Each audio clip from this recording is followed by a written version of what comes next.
The prophecy of Isaiah. This is the fifth presentation in the series, and I've entitled this The Start of the Answer.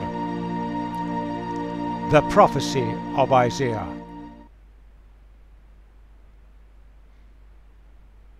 Let's just look back for a moment. Isaiah has drawn out a very clear principle, a principle to apply to Judah at the time and applies to us today. God draws a people group to himself. He provides for them, protects them, teaches them, and he looks for quality living, the response, the way they treat each other and those around. That makes an impact. And God looks to reach the world through a people group that he's drawn to himself. The problem with Judah was, and it's the problem for us today, is rebellion. They thought they could do it themselves and trade on God's goodwill. They'd reduced religion to performance and ritual. And their lifestyle, especially the lifestyle of the leadership, had become self-centered. They were in it for themselves. They were not in it for quality living, and they were not in it to make an impact on those around. There are consequences for that, and Isaiah pictures them. You can look at it two ways. God removes his protection and provision.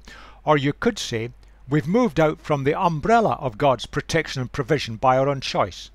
It comes to the same conclusion. We lose out and we're open to disaster. In this case, disaster at the hands of nations round about.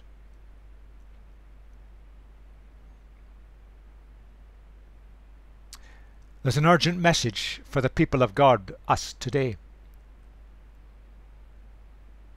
Too often we've allowed the society around about to squeeze us into its mould, and we allowed modern gods to come into our lives. Now, in essence, the modern gods put you and me at the centre of things, and God's been pushed to the edge. The token gesture, the performance. We become dominated by our desire for things and our desire for pleasure. That's the way of Western society. It's infiltrated the people of God. We become self-centered, and that's led too often to injustice for those who have not. We recognize that we don't go on forever, so we're trying to push the limits to keep ourselves going. And in our societies today, and it's infiltrated the people of God, good is evil and evil is good. We've reversed values, God's values, because we've allowed arrogance to dominate. We think we're clever and can work it out. God made us, and he knows what's best. There's an urgent message to put things right. And that's the message that Isaiah brought. He gave us an overview in chapter 1 of the situation in Judah at the time. He develops that through chapters 2 to 5, giving a diagnosis of the problem in some detail and the consequences, the prognosis for the future, if the people continued on living this way. But chapter 6, there's a jolt to the system, a confrontation, a day of recommissioning and re-equipment. That's what Isaiah's been doing. Essentially, he had got things right. He was listening to God. He'd made it clear, a clear warning of what would inevitably happen if the people of God, the people of Judah, didn't put their house in order, especially the leadership. He'd done that. And then two disturbing events, one after the other, jolt Isaiah. The first one's behind the scenes, not mentioned. Tiglath-Pileser, a usurper, took the Assyrian throne. A natural leader and army commander. Gave himself the name, the famous name of Tiglath-Pileser. He was the third of that name. Having consolidated his position in his own country, got his power base secure, mainly by killing off potential rivals, he was beginning to gather his forces and threaten the nations round about.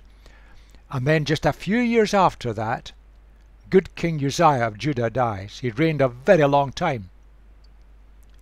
He'd been very capable. Judah had become secure and grown in wealth. Assyria had been a bit quiet at the time. So it had been a time of peace. What was the future going to hold? This was a jolt to the system. And where did Isaiah fit into this? He'd got things right. He declared his message. Where was it leading? What was he to do? You see, an era had come to an end, an era of relative peace and security, an era under a good king. His son turned out to be a perfectly good king as well, though he didn't reign for a long length of time. But disaster was hovering through the power of Assyria. And in that situation, we come into chapter 6. In the year that King Uzziah died, I saw the Lord high and exalted, seated on a throne, and the train of his robe filled the temple. Above him were seraphim, each with 6 wings. With 2 wings they covered their faces, with 2 they covered their feet, with 2 they were flying, and they were calling to one another, Holy, holy, holy is the Lord Almighty. The whole earth is full of his glory. At the sound of their voices, the doorposts and the thresholds shook, and the temple was filled with smoke. Woe to me, I cried. I am ruined, for I am a man of unclean lips, and I live among a people of unclean lips, and my eyes have seen the King, the Lord Almighty. Then one of the seraphim flew to me with a live coal in his hand, which he had taken with tongs from the altar. With it he touched my mouth and said, See, this has touched your lips, your guilt is taken away, and your sin atoned for. Then I heard the voice of the Lord saying, Whom shall I send? Who will go for us? And I said, Here am I. Send me. We're familiar with that story. Well, what's its significance and meaning for Isaiah? And what's its significance and meaning for us today? If we look behind the scenes, we find that God is described in 2 ways. In verse 1, the Lord. Adonai is the original word transliterated. The Creator God of the universe. But in verse 5, described as the Lord Almighty. Different word. Yahweh of hosts is a kind of literal translation. Yahweh, the God of self-existence, the God of relationship, the God of complete responsibility for his people. Isaiah is confronted by the Lord of glory, the Creator God of the universe, and the God of relationship of the people of Judah. And he's given this fresh vision because he's got a renewed task. He's done his job, he'd got it right, but there's so much more to be done, and done again and again. Isaiah needed that fresh impact from God. He needed to understand God's nature. That God is separate and different from us, but the essential difference with God lies in his holiness. He's high and lifted up. He's different from us. And Isaiah needed that fresh vision of God's grandeur and his glory. He is the sovereign Lord, seated on a throne. He's in total command. He has absolute authority. Described as the Lord of hosts, the one who's responsible for everything, every being in this universe. He's all-encompassing, all-knowing, all-seeing. He filled the whole temple. Nothing is beyond his gaze. But is the Yahweh, the personal God. He says, I saw the Lord. It was a personal confrontation. Bowing before God, the Lord of the universe. Yahweh, the Lord of hosts. What a magnificent, awesome picture.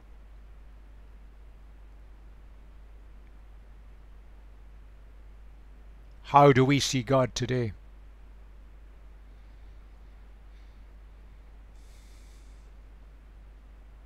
His separateness, his difference, is in his perfect ethical righteousness. That's a biblical principle. God does everything correctly, morally, ethically, right. We're not. We're different. Sadly. Absolute authority over everything. Does he have authority with us over everything? Or have we consigned God to like a rubber stamp when we've made our plans? And he is in control. Do we recognize that? Here we have a God who is the Lord of glory. He's in control. He's absolute authority. He is our God if we are the people of God. Nothing is beyond his gaze. The universe belongs to him. But he is the God of personal relationship.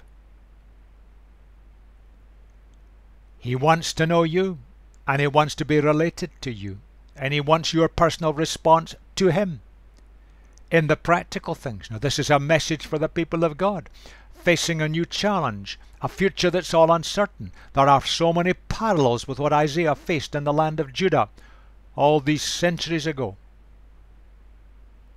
How do we see God today? The tragedy is that in so much religion, we've reduced God to performance and ritual and confined him to church buildings. The tragedy is in so much Islamic religion that God is kept at a distance, in control, all authority, all power, but they've lost the God of relationship, which comes through Jesus Christ. And in our society in the West today, we've privatized religion. We've put God in a box. We've shut Jesus up. What is our vision of God? There's a great challenge for us today. You see, Isaiah needed to have his vision expanded greatly. He was a young man. He'd got the vision. He'd understood what God was saying. He understood what God was doing. He understood the situation. He understood the inevitable consequences. But he still needed more. He'd got the message right. But he needed to know the sender.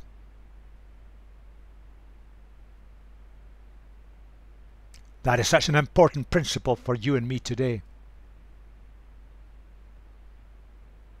And he needed this fresh revelation of the one who is sending him. Knowing the message isn't enough.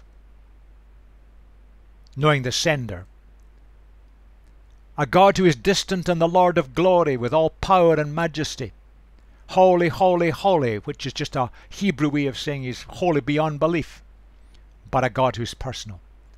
A God of relationship. A God who revealed himself to Isaiah. You see, he's utterly above and beyond everything and everyone. Have we reduced God? Put him in a box? Let him loose. Grasp his majesty and his glory and his power. But he's the one who can be known, who does make himself known, who makes himself accessible, even to a rebellious humanity, to rebellious people of God. He makes himself known. But that's always true. Isaiah just crumpled before this God of glory. The closer we come to God, the more we realize we're different. We've failed. We've fallen short. We've rebelled. That was Isaiah's experience, and it'll be the experience of us today.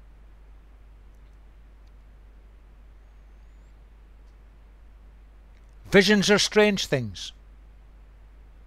They have a number of characteristics. Complicated word, numinous. The sense of God there. The sense of spirituality. All human beings have got that in some measure. We were designed that way. We were designed to be related to our Creator. We're aware of the spiritual. And in this vision, Isaiah is acutely aware of the spiritual. He sees God on the throne. He sees the seraphim around him. The spiritual's there. But there's a sense of irrationality, a building shaking, a building full of smoke, fiery creatures, and his emotions are aroused. He falls on his face, aware of his utter inadequacy, his rebellious, sinful nature.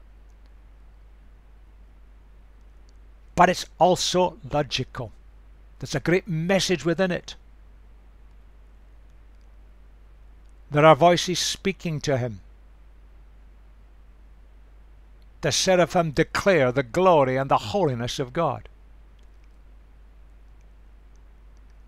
And through these visions the truth comes. Now the word seraphim is just a Hebrew plural. Seraph is the singular. It's just a transliteration of a Hebrew word. And it's really an adjective, a fiery one. Fiery is what it means. So Isaiah was seeing creatures, and the best description he could give of them was they were fiery ones. Describes them in terms of wings. The description is in some ways strange and irrational, but it's true. It's vivid, it's real. But in the vision, he captures something of the holiness of God. Holy, holy, holy. That's just a kind of Hebrew superlative. You can't get any more holy than that. Perfection. Ethical, moral perfection. And before that, Isaiah shrank away. His own impurities and failures and rebellion shone up in the light of God's holiness. God's power. The whole building shook, was filled with smoke. He's sitting on the throne. God's power is everywhere. Grandeur. Glory. Wonder. Ponder the universe and the majesty and the wonders of this universe. Physicists are steadily and slowly developing an understanding of how it works. The more we look, the more we realize just how big and how great, how grand it is. God made that. The picture of the vision.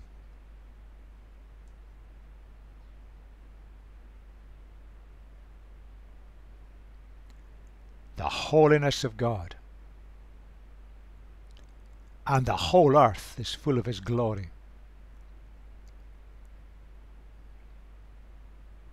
Strongest form of the language, the Hebrew language. God is holy. He is ethically, morally perfect. And we're not.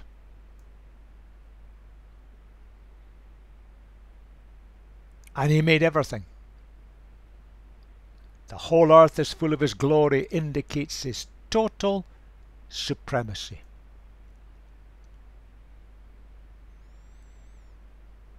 The picture there, Isaiah paints it vividly in his account.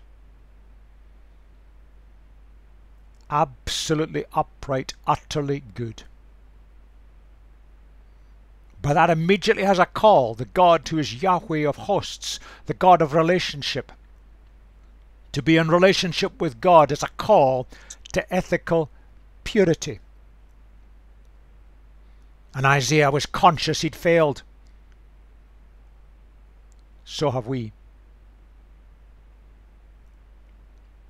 And in this world where there were competing gods, each nation had its group of gods.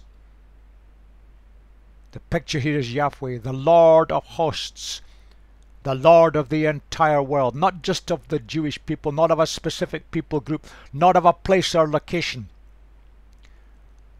The God of relationship, the Lord of hosts, the Lord of the entire world. The world is full of His glory. Isaiah had his whole vision and understanding of God expanded before his eyes in this powerful vision that he experienced in the temple.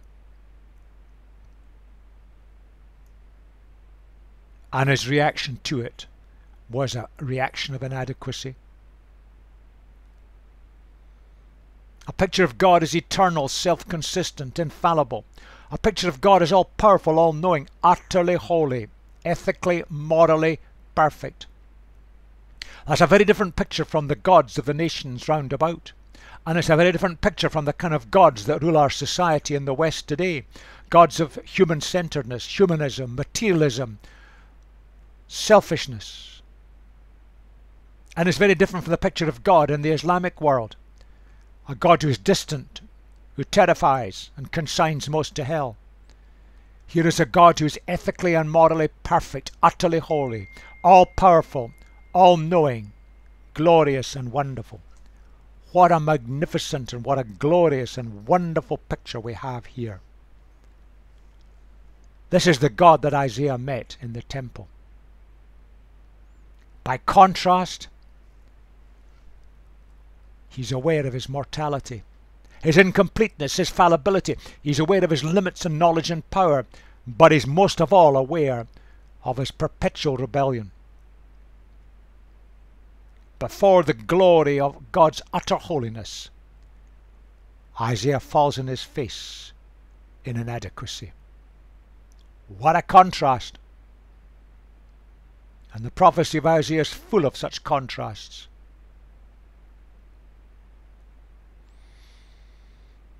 Suddenly Isaiah is made aware of the ultimate meaning in the universe. And he's aware in the light of that, he's nothing. And he's utterly inadequate. He's a rebellious creature. And when we come to be aware of the nature of God, we bow on our knees before him and recognize our utter inadequacy and our rebellious failure. Isaiah needed this to equip him for the next stage.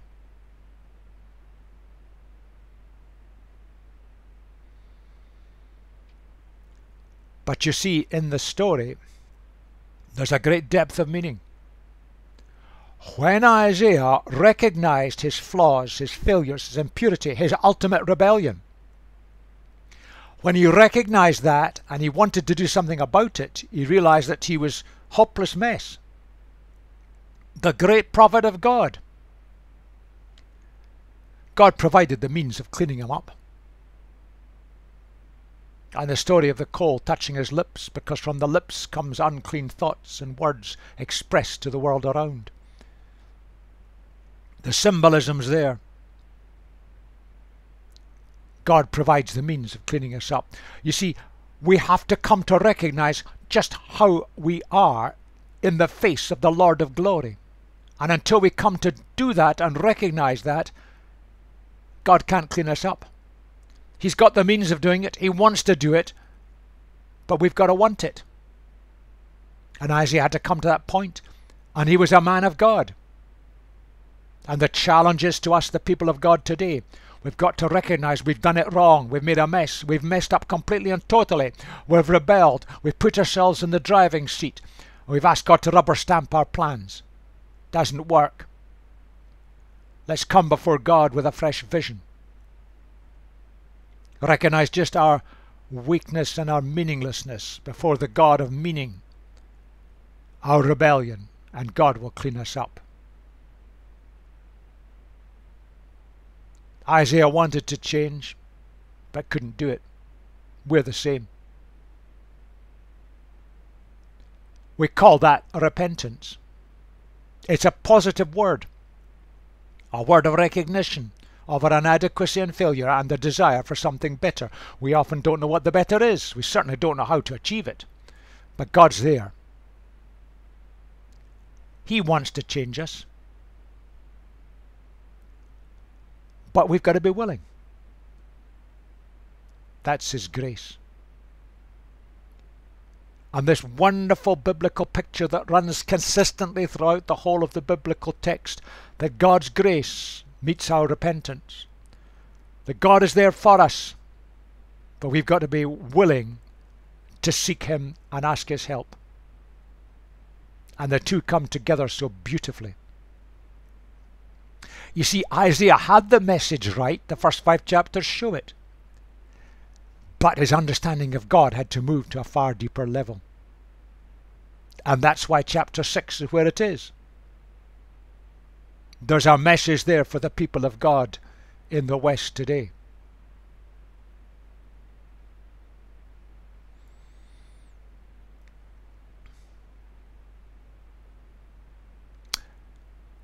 Simple phrase that's used. I've transliterated the Hebrew word.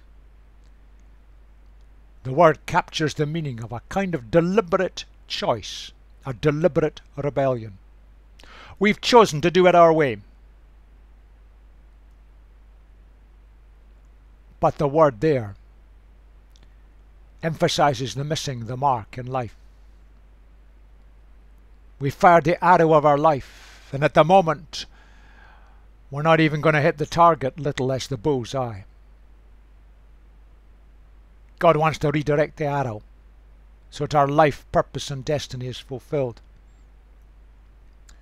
And the word there comes from a word which is always used to describe the covering of the ark. The covering of the ark. Over the ark, inside the ark, were the commands of God, broken by humanity, rebellious humanity. And above the ark was the picture of the seraphim, the fiery ones. This is the division between our broken, rebellious humanity and perfect, holy divinity. And it brings together, it's the bridge. And it brings broken, rebellious humanity to be acceptable to perfect divinity, God himself. What a beautiful picture Isaiah has painted for us here in the words that were given to him. And at this point, Isaiah starts to grasp what it's all about and where it's all going. So let's look at the second part of the chapter. Then I heard the voice of the Lord saying, Whom shall I send, and who will go for us? And I said, Here am I, send me. He said, Go and tell the people. Be ever hearing, but never understanding. Be ever seeing, but never perceiving. Make the heart of this people calloused. Make their ears dull, and close their eyes. Otherwise they might see with their eyes, and hear with their ears, understand with their hearts, and turn and be healed. And then I said, For how long, Lord? And he answered, Until the cities lie ruined and without inhabitant, till the houses are left deserted and the fields are ruined and ravaged, until the Lord has sent everyone far away and the land is utterly forsaken. And though a tenth remains in the land, it will again be laid waste. But as the terebinth and oak leave stumps when they are cut down, so the holy seed will be the stump in the Lord. You see, so often when we hear the passage read, we don't read the second half. And we stop with whom shall I send and who will go for us. And I said, Here am I, send me. And the great missionary call is sent out from that. But wait a minute, it goes on. And it goes on in a puzzling way. What is Isaiah saying? The thing to recognize here, this is a Hebrew idiom. It's a cultural and language thought form. So we can't take it literalistically. It's been translated beautifully from the Hebrew into the English. But behind it is an idiom, and it would be understood that way at the time. So let's look at how this would be understood. If we look later on in Isaiah, you'll find that Isaiah is criticized because of his simplicity and clarity in what he said, and he certainly spoke clearly. So he did go and tell the people.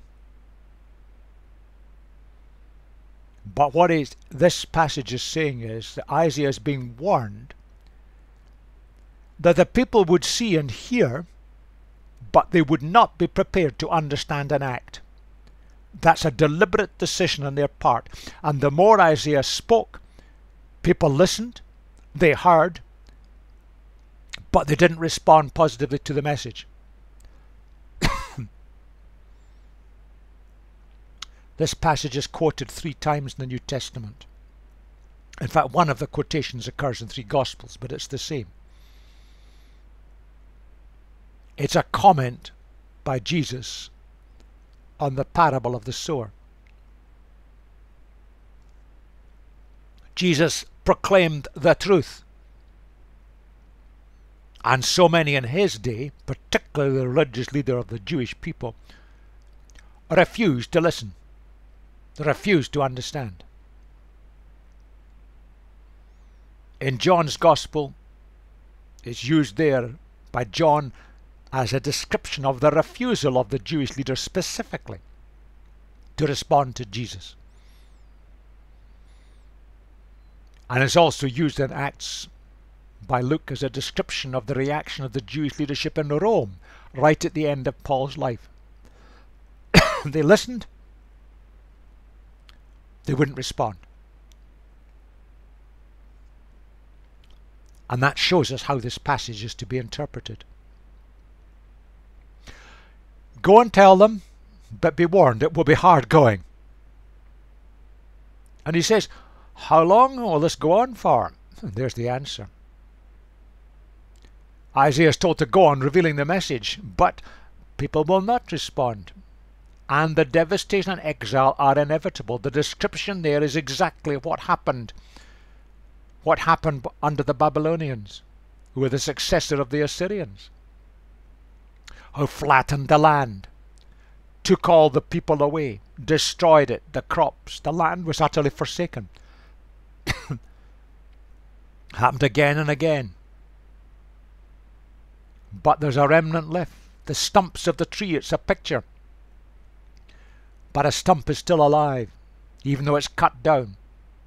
It can start sprouting again. There's a picture of hope. A picture of hope after the exile.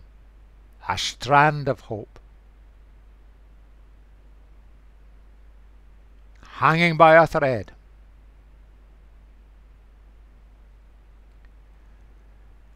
So Isaiah's given the picture. You go and do it. You got it right. Keep declaring the message. It'll be interpreted into many contexts and many situations. Many problems will face them. Keep on interpreting. But don't expect a great response. The exile is inevitable because they just simply will continue on in rebellion. What a tough message that was. It took great courage for Isaiah to go on. Would we be prepared to go on when people will not listen, they refuse, they continue in rebellion?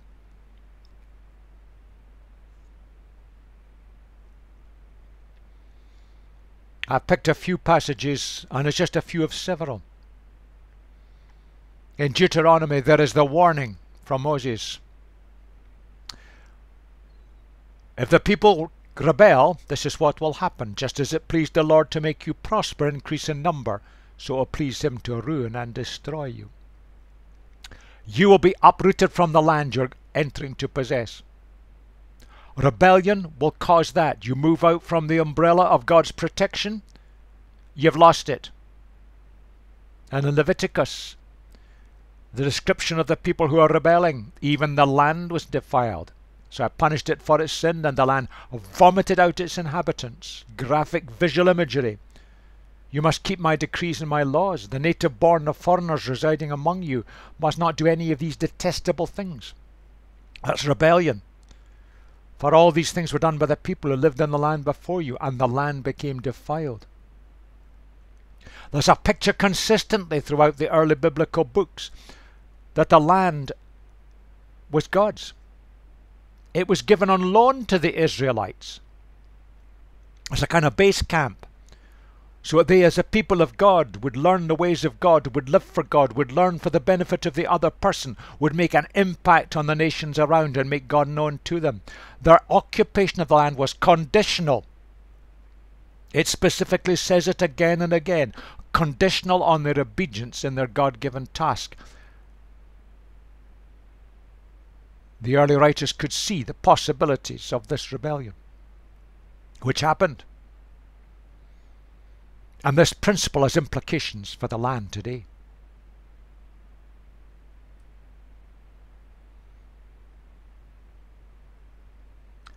Okay, go on declaring the message. You've got it right. Declare the mind of God to the people of Judah. But most will not respond. And as a result, most would fail to find the healing of God in their lives.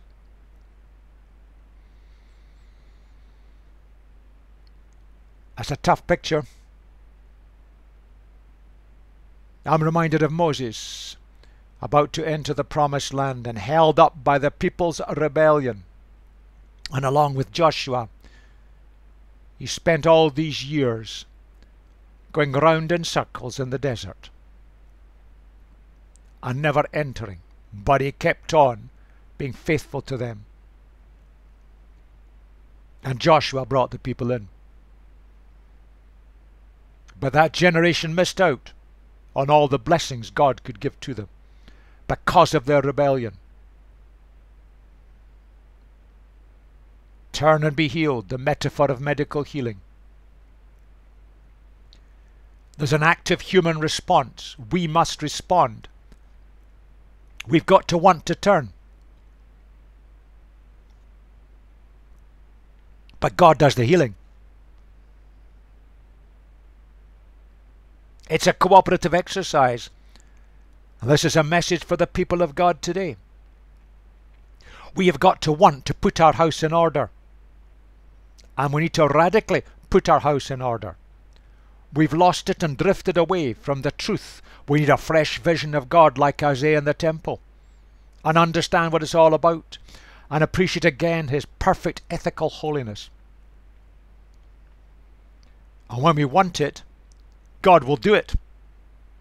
He brings about the healing. We decide, God enables. A biblical principle runs right throughout the Bible. God is there for us. He's on our side. He wants the best for us. But He doesn't impose it. He's given us free choice. And if we're following Jesus and are the people of God, we've got to decide. We need a fresh vision of God, a fresh understanding of His nature. We decide, God enables, and He can bring about the healing, the transformation. The great message of Isaiah.